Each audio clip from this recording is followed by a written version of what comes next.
Welcome to Voices of CX Season 8. As usual, bringing you the very best thought leaders, practitioners, and academics all in one place. Our goal is to make your job easier by providing you with the tools and inspiration that you need to lead through empathy, one new idea at a time.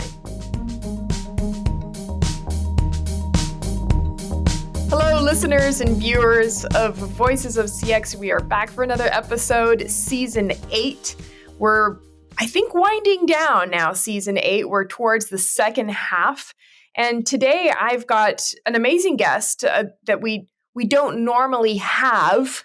Well, she's going to explain who she is and what she does, but it's kind of the first time that we get a woman in fintech, which is something that's rare on its own. But on this podcast, it's especially rare. So I'd like you to all welcome Chelsea Kim. Chelsea, say hello, introduce yourself, tell our listeners and viewers who you are, what you do. Well, thank you first for having me on the show. I really appreciate it. And yes, it is a totally different space, not just for me, but for women in general to be in fintech.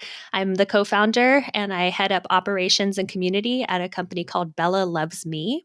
We actually go by Bella colloquially. So when you see things printed around us, we shorten it because it seems a little bit long to hear Bella Loves Me, LLC, all the time. Well, it's awesome. Well, tell us a little bit about Bella for the people who aren't familiar with this platform. Explain, like, it in a nutshell, what it is that you guys offer.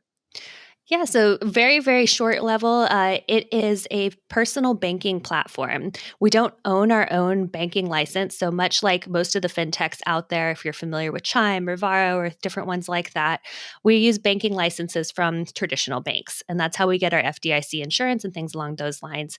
We are insured up to $5 million per person's deposits. So it's more than most people have. And there's a reason for that with the things that we want to do and the way we want to expand the system. But right now, it's personal checking and savings accounts. So you can set goals for yourself. You can save according to those. And we have really fun little ways like if it's sunny in New York, put $5 into my savings account for my holiday in the spring or something along those lines. So it makes it a little bit easier for you to not think about it. And then the checking side of it, we have two types of accounts, actually. One has a traditional debit card that allows you to use debit purchases through a Visa network, just like any other kind of card would. But the other one is a debitless card, and it is an account called a Karma account. And it actually lets you put money into it and pay it forward to other people. So if you think about if you were to pick up a small purchase like a coffee for the person behind you, or maybe you're going through a drive-through and you want to pay for the person behind you, it's that same concept, but it's connected through all Bella members across the US and Puerto Rico. So if I made a purchase here in New York and you were down in Atlanta, your account might pay for mine, and it would let me send you back a note that said, "Thank you so much. That was so kind of you. Thank you for thinking of me." And it just creates those small moments of connection in the sort of disjointed digital world. Yeah, it's interesting because it really does kind of provide a different lens than we're used to seeing in an industry that's known for being kind of cutthroat and ruthless.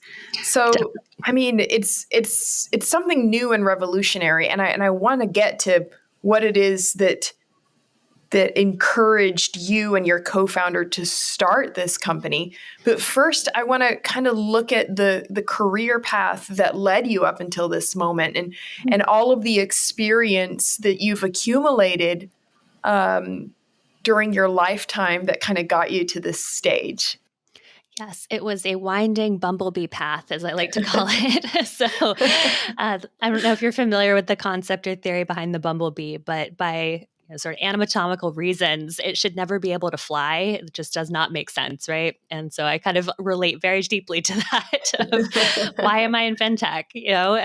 Just letting it happen and not ever putting boundaries on myself that I couldn't do that. So I actually started with health education and behavior at university. I worked with autistic children, and just 10 and under were my specialty, and working in their families.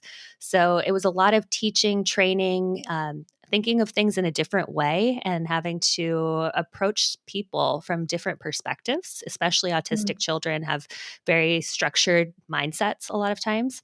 And so trying to get them to fit into the normal society, we'll call it, typically developing society that has sort of happened to them. And so their families have adjustments and things along those lines. So it taught me a lot of empathy and a Yeah. lot of caring. And from there, it's a very high stress environment, especially being in the home with newly diagnosed children, trying to work with their families. To be totally honest, I burned out and I wanted something different. And I've always been really interested in learning, and I never really knew what I wanted to do. I changed majors, I think 6 times in 4 years at university. So it's pretty typical for me to try new things. And when I came back from being in the skills training and working with those autistic children, I kind of reevaluated where I wanted to be, and I ended up in tech. It was something that I didn't necessarily know I wanted to do, but I knew I wanted something different. I wanted to make a difference for people, and it seemed like a really good place to be. I wasn't a STEM major. I wasn't engineering or science in those sort of traditional ways. And so the way that I actually got in was through a startup. I was their first business hire. So they never had anybody who thought like me. And I came into the operations component. And from there, it was looking at me like I had 3 heads when I was like, what do you mean you don't have an ordering system? Like, what do you mean that you don't know where that invoice is or if it's been paid? so so it was a journey. It was learning again how to communicate with people who think differently than you and don't really understand what you do. And I think that's pretty typical for a lot of people in operations. They run Yeah. the business, but what do they do every day, right? Mhm. So Yeah. I think the skills training gave me a lot there of understanding and empathy and education coming back from my university degree of teaching people. And from there, Mhm. turned into working as a customer success manager at a drone company and built out an industry, became technical account management, and really owned it end to end of once that sale was made, onboarding, implementation, renewals. We were responsible and had stake in all of it, which I think is very non-traditional for a lot of Yeah. CSM teams that, they maybe have renewals, but if it's an upsell, it goes to sales or something like that. We owned it end to end. And I felt that that was important to the holistic relationship. From there, I moved on to a communication company and then met the co-founders of Bella, and we decided, all right, let's do this thing. And that was in November 2019. We launched in November 2020. So a year later, we had an app on the market. We had checking accounts going, and we had our first members. By the end of December, we had about 10,000 members that were Wow. depositing money into our accounts. And sometimes I look at myself in the mirror and go, why do people trust me with their money? But I think that it's really based on the concept about caring, empathy. It's why we named it Bella Loves Me. It's because it's Mhm. about you and it's about what your experience is, and whether that's in banking or the technologies that you use or the things that you're doing every day. It's about that connection, and Yeah. it's a different approach. When we first launched, we needed to advertise that we were in the middle of a pandemic. How are we going to do that? So we had to go to digital sources, and Facebook actually blocked us because the word love and banking is so disjointed that they thought we were a dating app, and we couldn't advertise to people who were considered non-single. So if you like in your Facebook or Instagram say that you're in a relationship, we couldn't reach you because apparently they don't need bank accounts. so so it was a journey, and it was really interesting to see how the market is and how the industry is and try to change that. Yeah. It's one thing that I heard you repeat a couple times is the empathy thing. Mhm. And what that tells me, I'm in a market when, we're talking about customer experience, there's a lot of empathy in Yes. customer experience. It's kind of the backbone of it. Not quite usual for fintech, just want Yeah, to definitely say. not. So do you feel like this empathetic approach to everything that you've done along the course of your career is what really makes you the different voice in the room and provides you with a critical perspective that may be lacking in other people? And do you believe that that may be one of the things that has brought you into so many amazing positions and so many great organizations? I do. I think empathy is extremely important, and that sort of emotional quotient that you're able to bring to any situation. It's definitely made me more successful because I can take a step back out of myself and think about the other person. And if you're in customer support, customer experience, engagement, any of those things, you have to know who you're talking to and the right way to talk to them. And it translates across all industries. It doesn't matter if you're, working in health food or if you're in dog treats. If you don't know how to talk to the person that you're trying to either sell to, engage with, whatever it might be, you can't relate to them and you can't be progressive with them. And so you have to understand where you're coming from, where they're coming from, and try to find the best solution to compromise between those two. And that's really what I think I bring to the table with Bella, and the reason that I head up the community side as well. I am very practical and tactical and logical with the operations. I mean, the processes and things that have to go in certain ways, especially in banking, regulations and compliance have to be followed. But bringing that little bit of empathy in the different way that you engage with your customer or engage with the businesses or partners that we work with, it all comes down to knowing where they are and being able to approach them in an authentic way, which is, again, comes back to the empathy. Yeah. So let's with that lens, take a look at what it was that inspired the creation of this technology to begin with. So what was it that made yourself and your co-founders stop and reflect and say, the market needs this. The market needs a loving, empathetic approach to finances. How did that come along? Well, I can't take credit for that because I definitely was not in finance or any of these types of technology to be like, that needs to change. I accepted it like everyone else, right? Like, you put your money in a bank or in investments or things like that, and you let it do its work. You don't think about what that engagement is or who you're managing that with. It's just a necessary evil, so to say, right? And I accepted that. And then Angelo and Will came along. Angelo is actually also the founder of Buddy Bank in Italy. And he has been in the banking industry with UniCredit, which is the largest bank in Italy and most of Europe, for years. I mean, 20 plus years.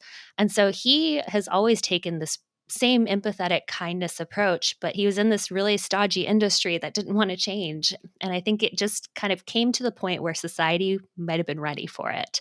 And he always wanted to infuse this love and empathy into the industry where he never felt it. And getting an opportunity to bring it to the United States, I think, was a big piece for him as well. Will was actually living in the UK. He had a podcast and he interviewed Angelo about 2 years before we started all this journey, and interviewed him for Buddy Bank, which was really about being a buddy. It was having a personal concierge and having that sort of elevated personal experience. And it was wildly successful there. And so the two of them became friends, and then they came to the US. I met them, and the rest is sort of history. But it was always Angela's idea, I think, to find a way to change the status quo. And when I heard about it, of course, I couldn't say no. That's challenging.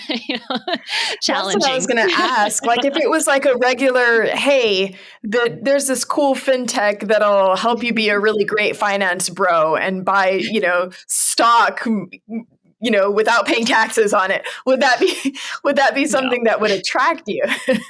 Definitely not. I am the touchy-feely one that's like, we need to all connect to each other, especially in the state of the world. Yeah. I mean, we're in COVID and we're all locked in our homes and can't talk to anyone, and you can't give anyone a hug because who knows if it's safe for them, right? And finding a way that we could connect that piece of the things that matter to me with the things that matter to the world was just a light bulb moment. It was one of those that, you come and you talk about the way that Bella approaches things, and people kind of give you a sideways glance at first, and then they kind of start to understand it as they play with it. And even in our app, it's all in a conversational period, right? So you type to it like you would type to your friends. You don't use hamburger menus and commands. You say, I would like to transfer X dollars to this account or that place or whatever it might be. And there's shortcuts, so you can, quick type them. But it is an actual conversational experience. It is not about just going to a hamburger, hitting transfer, select account, enter dollar amount, because people don't talk to each other that way. And we need to train each other how to talk to technology in the same way that we talk to each other, or else we're going to lose that ability to talk to each other in a really sympathetic, empathetic way of understanding. That's an interesting approach because I have this pet peeve of speaking to like voice technology, even, Siri and Google and stuff like that. I have a really hard time because I'll use things like please and thank you, and then I'll feel ridiculous about it. But at the same time, I think that I still prefer that than to people who are aggressive with their AI slaves, as I call them. I sometimes read a story a little while ago about the amount of like verbal abuse that AIs get from individuals, and I'm like, wow, is that a power thing? Like where does that come from? Is it because the AI is not going to judge them for it? Like where does that come from? But when you said that learning to talk to technology in the way that we talk to people so that we don't lose that element, I think it's crucial that we don't start talking to people as if we were commanding an AI to execute something for us, you know? Exactly. I It's mean, if you think about it, that's how we code too. You give explicit commands, right? And so mm-hmm. I think, when a technology is not sort of progressed to the point of human intelligence and it can't quite understand you, or it has a language barrier, right? And it has to learn Yeah. from you. We've taught it to accept commands, and we scream at it if it doesn't listen to us, right? As if it's deaf or doesn't, have mental capacity for it, which of course it doesn't, because it is like a small child. And I think the piece that you were talking about of using please and thank you, it's so foreign that it's like, these are not words that are necessary. Why are you saying them to me, right? So, Yeah. but it does matter. And I think if Yeah. we train them, then they will accept that, right? It's Yeah. machine learning, and what we teach it will learn. But they do Yeah. studies, and children are becoming more aggressive that way too. They demand things, they're commanding things, because if they're talking to AIs, because we all have smart homes at this point, right? Yeah. They're being taught that you speak in commands. You don't have to use the superfluous kind of please and thank you, and I appreciate that sort of technology, communication. So when they're playing on their iPads or wherever they are watching TV, they're doing things in commands. They're not doing that in a kind way. So by putting that into technology, we are reteaching them. I think that's important, and it's important to communicate that way. Yeah. I think that I recently wrote an article about empathetic AI, and we're still a really far ways away from empathetic AIs, but perhaps something that programmers could start considering is the repercussions of not teaching empathy to an AI, and perhaps creating some artificial empathy that Yeah. may not even be the development of the AI, but could be a reflection of human behavior to a higher degree. Could kind of maybe, like maybe a sassy AI that talks back. Everybody likes sassy AIs, Of course. because it's funny, it's light, it feels like a human emotion. And I think the idea behind it was always to try to mimic human behavior, So perhaps adding a little bit of love to artificial intelligence may work as well. Now, speaking of love, I'm pretty sure that your co-founders did some pretty intense market research before coming up with this product. How did they understand that this was a pain that actually existed and they could be the painkiller for this? And especially when it comes to the karma account and the possibility to pay it forward. How did that come across, and how did they find out that this was something that was viable, that people would be interested in? I think that it's always there in communities, and it's just a matter of taking it into a platform and making it part of your everyday life without having to think about it. I think the simplicity is the piece that was really key. If you look at the Karma account, you don't direct the money, you don't select where it's going to go. You just put money into it and let it go into the world, so to say, right? But when that happens, you get a notification that you did something kind, and it's this little boost of oxytocin for you, right? Where if you do something kind, you actually get something out of it. And we consider it the selfishness of kindness, right? You're doing something for yourself. Yeah, And I'm a so, fan of that. Yeah. yeah, you get it from both sides, right? So the Mm-hmm. person receiving it is like, wow, someone was kind enough to, even if they didn't specifically direct it at me, do something that would allow for this to happen. And how appreciative they can be to somebody paying for, whether it's a bagel or a coffee or whatever it might be that they're out getting. It's small purchases. It's not meant to bankrupt anybody here, but but it could even be a percentage of a large purchase. Maybe you have a $20 grocery bill and it pays $5 of it. But it's just that little gesture that lets somebody know that they're thought about. And then having the reciprocation of being able to be thanked for that, but also having the notification in your app that, hey, you did something nice.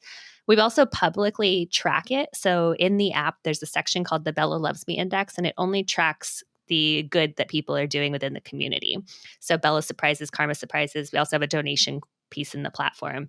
So anytime somebody does something, they get logged into that, and it's a running list, but it also is like an index of stock that only goes up, right? So it's only tracking the good in the world.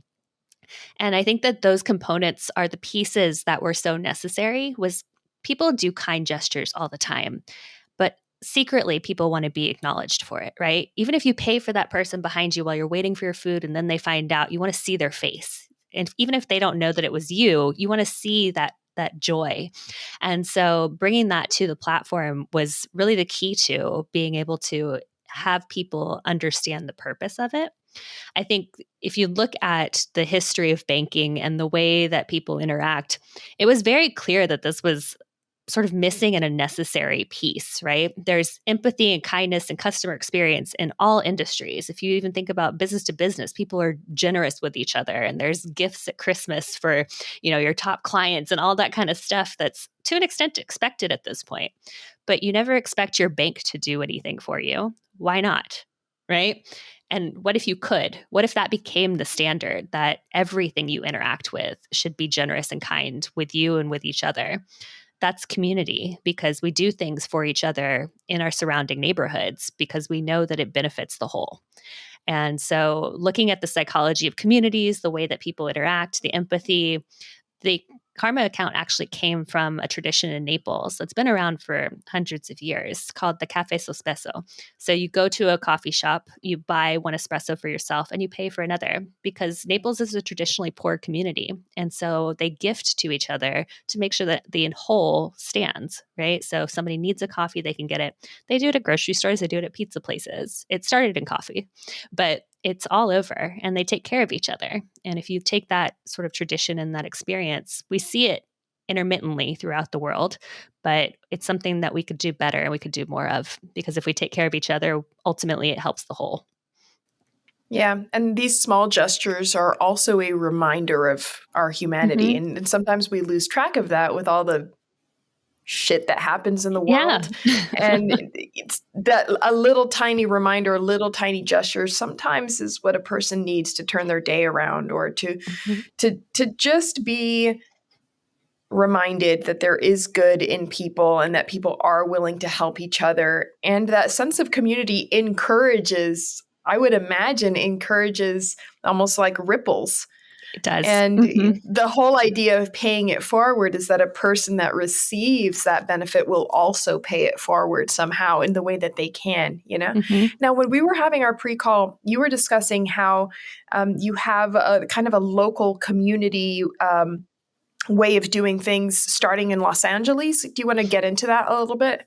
Yeah, we've been working on micro communities lately. So we started out at the macro level of across all Bella users. We selected some nonprofits that we were going to work with, and people have donated to them, and they can forward their surprises, they can forward their karma, everything to keep the cycle going.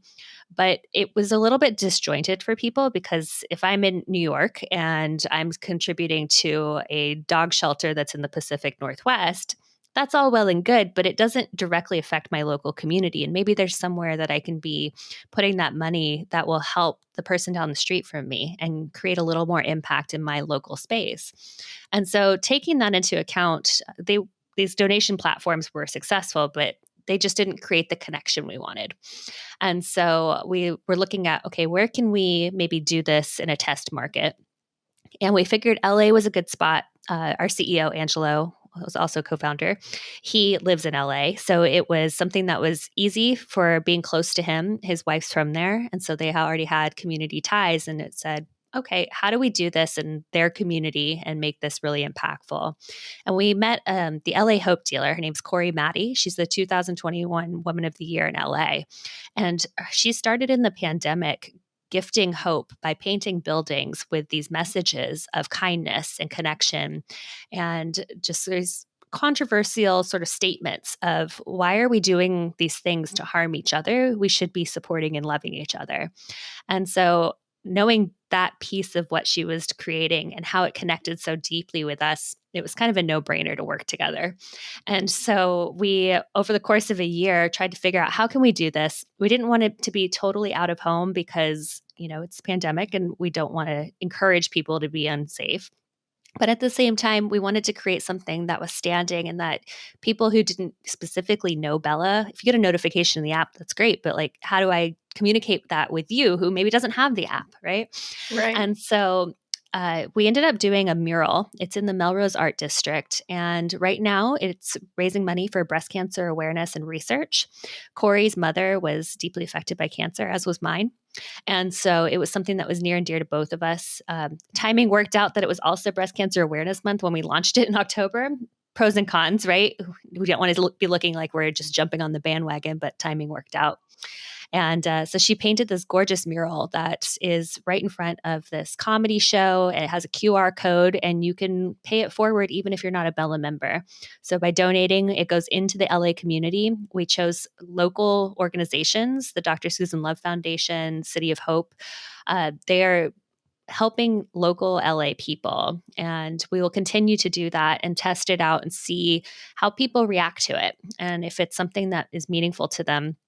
We're also looking at micro communities like the artists of LA and what do they need? How do they need to understand business and finances? And is there an education component we can bring to them? And really ingraining ourselves into those local and small communities to make the biggest impact. Because Corey's great, but supporting maybe, children who are learning how to organic farm in their neighborhood in a food desert in Indiana might not totally react well with her as a local artist in LA who's trying to, help with homelessness or, whatever else that she might be trying to work with, or teaching other artists how to do murals or things like that are going to be more impactful to her than maybe another industry that's across the country. Is the idea behind that the more granular you can get with things that people have in common, then the more empathy you can provoke? That's a feeling that I kind of have, that, someone who's an artist will want to help out another artist, or someone who has a relative that's struggled with cancer will be more willing to reach out and kind of contribute and form that support group. Is that something that you considered? Yes, definitely. And I think that's why we started with breast cancer as our thing, was because both Corey and I are affected by it, and it's very powerful and meaningful to us. And it's something that I'm not an artist by trade, but it's something we could connect on a deeper level because we had this in common, right? And I think for her, teaching art and working in inner city locations, helping with homelessness, things like that are deeply connected to her because of people or places or things that she's had to experience. And so, not trying to speak for her, but I think that that's something that would be more impactful to her as a person. So if we can understand individuals, and we do that actually through our app, we to an extent collect data. It sounds really terrible, but but it's only things that people have told us. We consider it love data. So if you told me that you have a dog named Sadie, I would log that into your account, and that way I would be able to reference that as the person that maybe you talk to the next time that you're getting support. I'd ask how your dog is. But the more that I know about you as a person, the more I can relate to you, and the more that you're going to care about me, and vice versa, right? And so there's always some commonality. There's always something to spark interest in each other. But you just have to find what that is. And as the more things that we can touch and resonate with, the more people that we can reach, and the more that they'll connect with us, and vice versa, and then connect with other members of Bella. Because if you can trust that the company is doing the things that they say and that they're not putting on a front, you can trust that the people that work with them are the same way.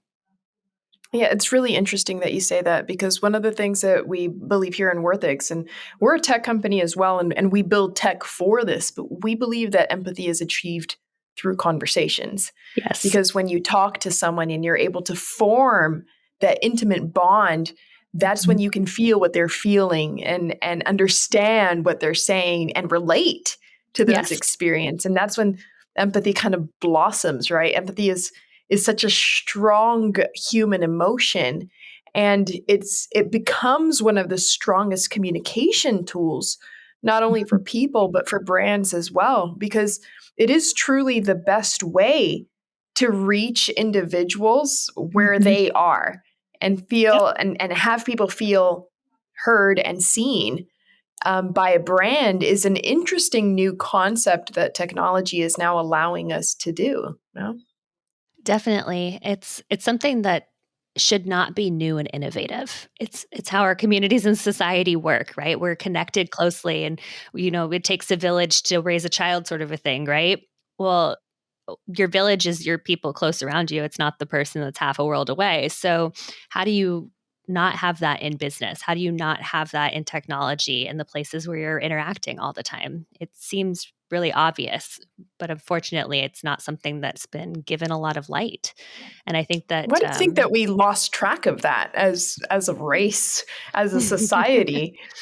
I think the faster that technology evolves, the less time we have. If you look at our patience, if you look at movies from like the 1930s, 40s, the credits are up front. There's usually an orchestra that plays you in, right? Now, during the credits, they're playing parts of the movie. Like you don't even have to sit there and read anything, right? You're already entertained.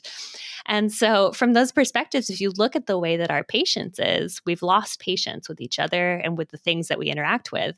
And you can't create connection if you don't sit down and listen and interact in that way. So, I think that technology and all these different pieces have been conditioning us to be impatient and to expect the immediate. And you could see that in the way people interact with customer support agents or how they want to get to, an agent instead of going through the decision tree on the phone, right? It's because they don't want to listen to something that's not going to help them immediately. And I'm not saying that that's necessarily wrong. I totally do that. I'm like, skip over this AI. It's not going to get me where I need anyway.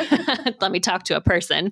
Yeah. But but also when you're talking to a person, you can, like you said, connect and you can say, okay, this is my problem. It's not black and white. Let's talk about it and see how we can help each other with this. Maybe I need to do a return and it's outside the window, but there were extenuating circumstances. And AI is not going to understand that it's operating by a set of rules. A person can maybe make an exception, right? And Yeah. so it comes to that talking and connecting. Yeah. Yeah.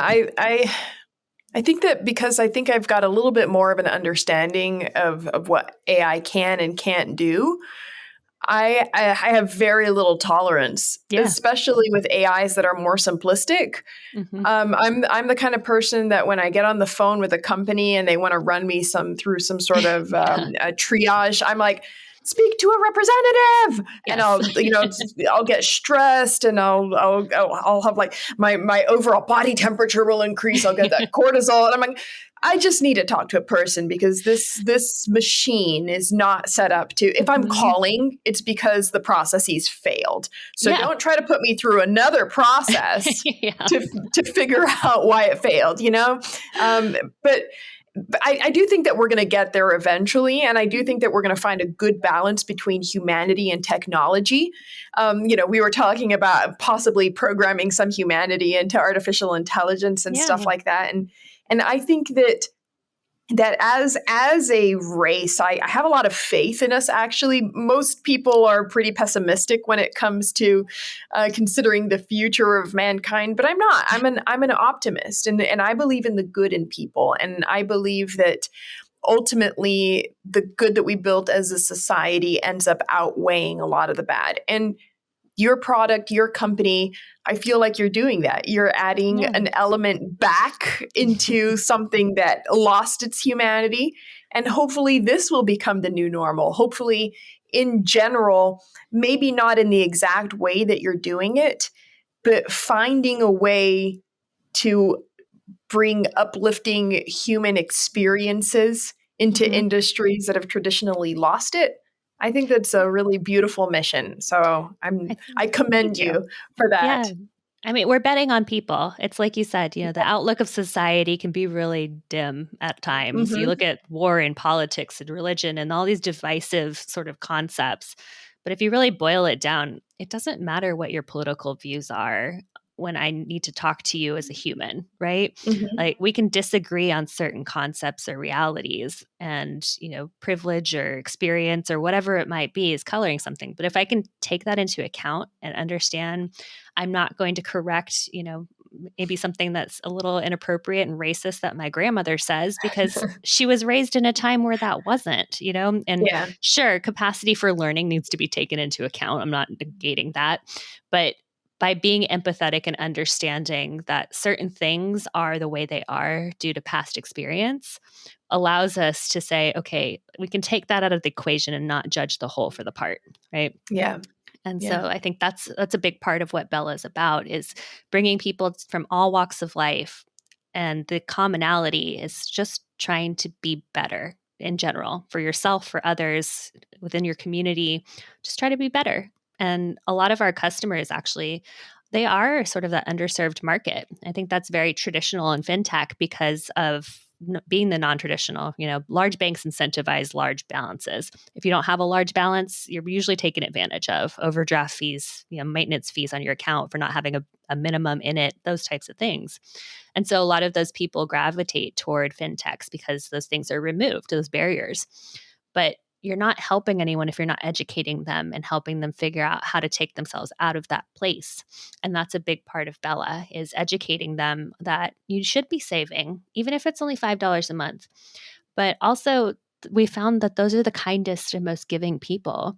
The people who don't have large balances are often taking the $2 or $3 they can from their paycheck, putting it into a karma account, letting it accrue until it's enough to pay for somebody else's water or coffee or groceries. But we also get amazing stories through our app reviews and through our social media and even through our conversations, because all of our conversations in the app, if you escalate to, is an agent. It's an actual person. We don't put you through AI, because if you've come to us, like you said, you've already exhausted that the process doesn't work, and we're not going to make you frustrated, right? But then it becomes a conversation with a human, and you can relate to that person. And it's not just form answers. It's, oh, wow, okay, it sounds like you're really having a hard time here. And I understand you need that money to go wherever you're going, whether it's getting food or gas or whatever. Let's figure this out together. How can we either get you funds, release those funds, figure out how your card got stolen, whatever it might be. And it's now we're in it together, and we're trying to be better for each other without just reacting with anger immediately. That's awesome. A beautiful value proposition in general. So I'm going to leave it right there, because it's really uplifting and really positive, and there's no better way to wrap up an episode. For our viewers and listeners who may be interested, how can they learn more about Bella? Yeah, best way is to go to our website, www.bellaloves.me. You can download the app from there. You can learn about our services. There's a community section that talks about the different things that we're doing in those macro and micro communities and where we're starting. I know we're starting in a big city, LA, and we get a lot of people saying, when are you coming to my town? We're testing it out in a large market. That's really what it is. It's not about preference for large city versus small location. It's just that, in a large city, you have more test market. Oh, yeah, for sure. But you can also check out things that we're doing in business on our LinkedIn page. And it's just Bella Loves Me. Or you can check out my LinkedIn page and message me, and I'm happy to answer any questions. We also have a message button on the website where you can talk directly to our agents. That's awesome. Chelsea, thank you so much for coming and sharing your work and your vision and your mission. It was, at least for me, a really uplifting conversation. I hope the people at home feel the exact same way. It was really wonderful. I always love talking about love. So if there's an opportunity, I will. That's great. Well, to our viewers and listeners, thank you once again for joining us, and we will be back next week. See you then. That's our show. Thanks for joining us. We hope we've brought you one step closer to leading through empathy. It's our way of making the world a better place, one business at a time. Don't forget to subscribe and hit the bell if you want to know as soon as we publish a new episode. Voices of CX is brought to you by Worthix. I'm Mary Drummond. This podcast is hosted and produced by me, edited and co-produced by Steve Barry. See you next week.